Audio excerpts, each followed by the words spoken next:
Marilyn hesitated, then adrenaline spiraled like rings around her legs, which forced her to jump onto her son.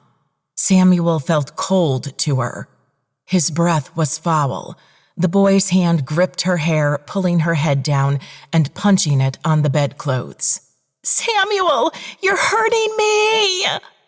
Jessica's eyes broadened and her hands slapped to her mouth in shock. Jason glanced up.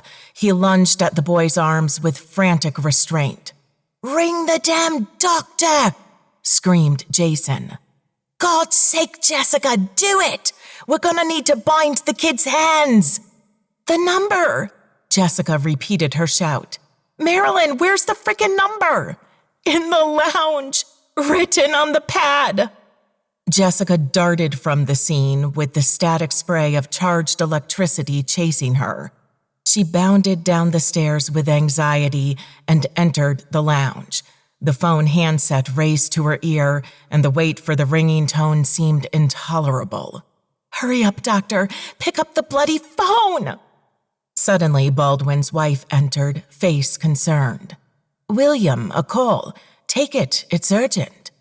He turned about face and nodded. He lifted the phone handset. "Hello, Baldwin here."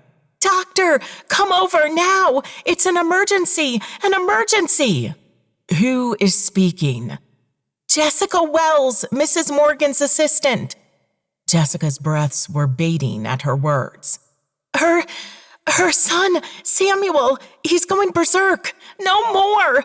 What's happening?"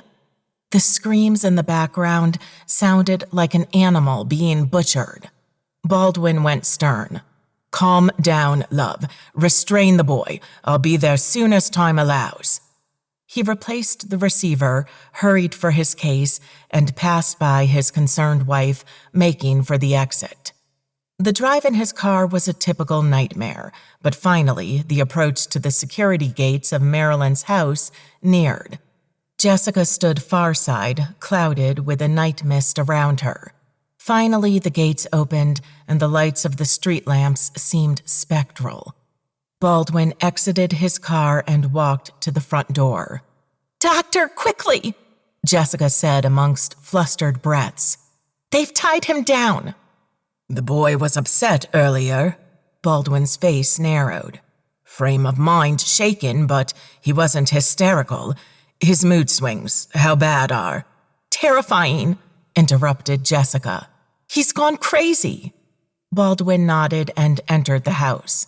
"Medication?" "Can't remember. He won't swallow the temazepam pills." Baldwin followed Jessica up to Samuel's bedroom's entrance, and there he stood, rooted to the spot. The outline of Samuel's room was grainy, and the dim light had a sinister specter in it. Jason had restrained Samuel with some rope around the hands and chest, and the boy's ripped pajamas fluttered over his convulsing limbs. Samuel's eyes were white, and vomit, saliva, and urine were in a pool near his excrement on the beige carpet. Alien languages then lashed from the boy's mouth intermittently. "Mrs. Morgan." Baldwin crept into the room with light steps, feeling his brow and undoing his shirt collar. Marilyn was sitting by the near side, mute, head low, with her bruised left eye swelling. Baldwin slowly reached into his black bag for something. Suddenly, sounds like mocking monkeys hung in the room. A few steps, and Baldwin closed towards the boy. Samuel's smile turned repulsive. "Easy, son," whispered Baldwin. "This won't be painful."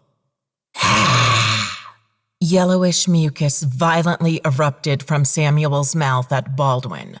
Croaking anger exploded, and growling from a retroflexion tongue followed. "Rot with the hypocrites who condemn my kind, doctor." "Samuel, I'm your friend, remember?" "Keep that poison away." Samuel's eyes infuriated. "Stay away from me, creepy molester! Get away from me!"